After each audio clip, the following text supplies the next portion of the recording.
Water research is important because we need to not only understand how it is working now, but how it will work in the future.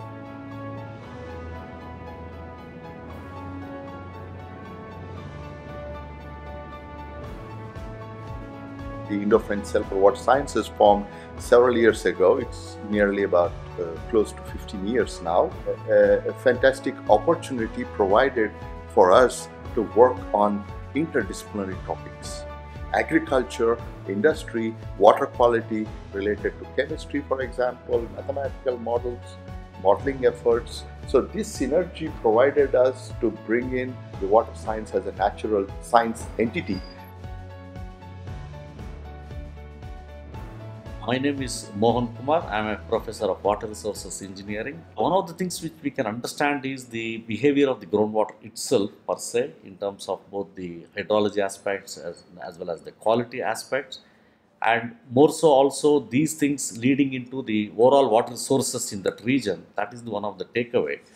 And of late, of course, I have been very much involved in looking at urban water systems, for which obviously the feed is these such reservoirs, especially between agriculture and the urban water systems, the cities. There is always a competition to get their share of water, and that way I think one has to understand how the agricultural systems are behaving, how the urban water systems are behaving, how to bring in the efficiency in each of these systems. Water is undergoing a lot of change in terms of the quality due to various reasons of the activities, whatever is happening, and the safe delivery of the right quality of water and the right quantity at the right place is the need of the hour. That can be done only with proper water management. Water per se, in a context like a semi-arid country like India, a large part of it is used for agriculture. So we are looking at what is the best choice of use of water for various activities of agriculture. We were looking at how to understand the groundwater resource availability, how much of the groundwater is moving, how is it getting recharged, how it is shared in a catchment. Since we're dealing with systems which are landscape scale, they are not small laboratory. We needed to have a visualization of the system. So we needed a remote sensing variable, something like one can observe from the satellites, to see the panorama of activities which are happening in the catchment, be it a river, be it a crop, be it a soil, etc., on a large scale. Mon nom est Fabrice Papa et je suis chercheur à l'Institut de recherche pour le développement. Nous menons donc des recherches pluridisciplinaires qui vont à la fois de l'hydrologie à l'océanographie, aux échanges entre les océans et l'atmosphère. Nous avons un intérêt particulier à comprendre la variabilité climatique, à la fois sur le sous-continent indien et sur la baie du Bengale, et nous intéressons aussi au phénomène de mousson. Principalement des mesures d'observation satellite, nous avons réussi à étudier et quantifier les variations des stocks d'eau sur les grands bassins indiens tels que le Gange et le Brahmaputra. Ces résultats sont très importants en termes de management des ressources en eau. En ce qui concerne l'étude du climat, la baie du Bengale est un élément clé du climat global et du climat tropical. L'analyse de 10 ans de données du satellite GRACE nous a permis de montrer une constante diminution du stock d'eau sur les bassins du nord de l'Inde. Cette diminution a été reliée à l'activité humaine et à la pression anthropique qu'exerce l'agriculture et l'industrialisation sur le bassin du Gange-Brahmaputra. Bonjour, je m'appelle Jean Riotte, je suis géochimiste, c'est-à-dire que j'étudie l'environnement à travers le comportement des éléments chimiques. Alors, notre démarche consiste à d'abord observer l'environnement, c'est-à-dire acquérir de longues séries de données, donc les paramètres météorologiques, combien d'eau tombe sur un système.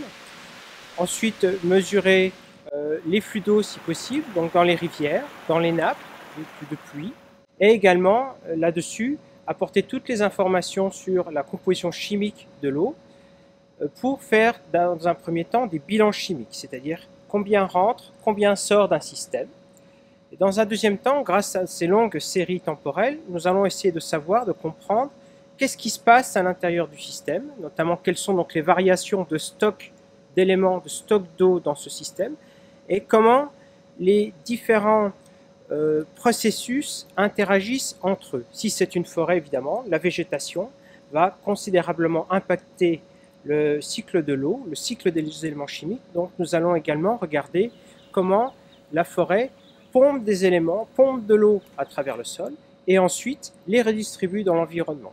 Nous étudions les processus et l'idée ensuite est d'arriver, une fois les processus sont compris, à modéliser ces processus pour arriver à prédire en cas de changement climatique, en cas de changement d'usage des terres en milieu cultivé, eh bien, ce que ce système pourrait devenir. To establish the monitored instrumented watersheds both in the forested area as well as in the agricultural area of Bandipur Forest. Bon, bonjour, je suis Laurent Ruiz, je suis chercheur à l'INRA et puis mise à disposition de l'IRD à la cellule franco-indienne de recherche sur l'eau. Et donc ici c'est notre observatoire expérimental où on a à la fois fait un suivi de la ressource en eau en zone forestière, donc non anthropogénique, et puis en zone agricole pour étudier quel est l'effet, les effets respectifs du climat et de leurs variations saisonnières mais aussi sur le long terme, et puis des variations futures. Et donc on a de plus en plus de cultures irriguées, et donc ça pose un problème puisque la ressource en eau s'appauvrit. Nous sommes sur le bassin versant de Moulé-Oulé où on évalue le bilan d'eau et d'éléments sur un bassin versant non anthropique. Donc c'est une forêt classée sur laquelle il n'y a pas eu d'activité anthropique depuis au moins 50 ans, depuis la mise en place du Tiger Project. Et on a des cycles saisonniers liés bien sûr à la recharge par les pluies, mais on a surtout des cycles à l'échelle de 10 ans, 10-15 ans, qui sont liés aux précipitations, mais aussi au fait que les arbres prélèvent l'eau à très grande profondeur. Vous voyez ici on est au mois de mai, là, la mousson n'a pas encore commencé, et les arbres commencent à faire leurs feuilles. Et donc les années où la pluie et la mousson est insuffisante, eh bien, ils vont utiliser cette ressource, et donc pendant plusieurs années on va avoir cette ressource à se vider. Et donc les premières bonnes moussons, en fait il va falloir attendre plusieurs années pour qu'on ait de nouveau de la recharge. Et donc quand on regarde le niveau des piézomètres, ben, il varie à une échelle de 10-15 ans. Et donc on a des périodes, en ce moment on est plutôt une période haute, on a eu plusieurs bonnes moussons. Donc les nappes sont assez élevées. Et donc même si on a une mauvaise année, on va avoir des arbres qui vont pouvoir survivre sur cette réserve. Bonjour, je suis chercheur et je m'intéresse à l'écologie des sols, plus particulièrement au rôle des organismes du sol, donc de la biodiversité du sol, dans le fonctionnement du sol et des écosystèmes. Porte surtout sur l'étude de l'impact par les termites dans le fonctionnement du sol et des écosystèmes en général. Si dans les écosystèmes tempérés, ce sont surtout les vers de terre qui font parler d'eux pour leur action sur le sol, sur leur capacité à former des galeries, à modifier l'infiltration de l'eau, la diffusion de l'eau dans le sol. Dans les écosystèmes tropicaux, et en particulier dans les écosystèmes tropicaux secs, ce sont surtout les termites qui vont jouer ce rôle. Leur rôle dans la décomposition de la litière, donc de le flux des nutriments, comment ils vont décomposer la litière, les excréments des grands herbivores, donc tous ces nutriments qui sont contenus dans cette matière organique, comment ils vont recycler ces nutriments à l'échelle de l'écosystème, mais aussi leur rôle en tant que bioturbateurs, donc au travers de leur capacité à créer des galeries, à créer des nids, dont les propriétés vont être différentes de celles du sol environnant. Ils vont donc créer des sortes de taches de nutriments dans l'écosystème, on parle de hotspots, où les conditions, les propriétés bio-physico-chimiques seront vraiment très différentes de celles du milieu environnant. Donc les termites vont être ainsi capables d'aller chercher du sol en profondeur pour l'accumuler au sein de leur nid et modifier également les propriétés porales du sol lorsqu'ils vont aller chercher de la matière organique, de la litière dans le milieu environnant. Et donc tout ça, ça va influencer la dynamique des sols et donc par conséquent l'érosion et donc la qualité des sols à l'échelle du bassin versant. Des entrées préférentielles pour l'eau pour pouvoir s'infiltrer et ainsi diffuser à l'intérieur du sol et donc pas être perdu par ruissellement avec l'eau de pluie. I am Bhuvaneshwari Sriramlu, PhD student at Indian Institute of Science, Bangalore. My thesis is on modeling the nitrogen cycle in the groundwater irrigated tropical catchments. Indian agriculture is increasingly relying on the groundwater resources for irrigating the systems. This irrigated agriculture has a large impact on the groundwater resources, both in terms of quality and in terms of quantity. And what we found out of it was the nitrate was varying from like 1 milligrams per liter to 400 milligrams per liter in the system. When you see this type of variability, so it's very important to study the effect of this system on both the water resource aspects and also the quality in nature. Your groundwater is struck, there is no more the lateral flux which is coming into picture. So whatever you are, whatever is leaching down, it's being pumped and recycled back to the system by means of the irrigation. So it's being concentrated, and finally we see a huge concentration in the groundwater.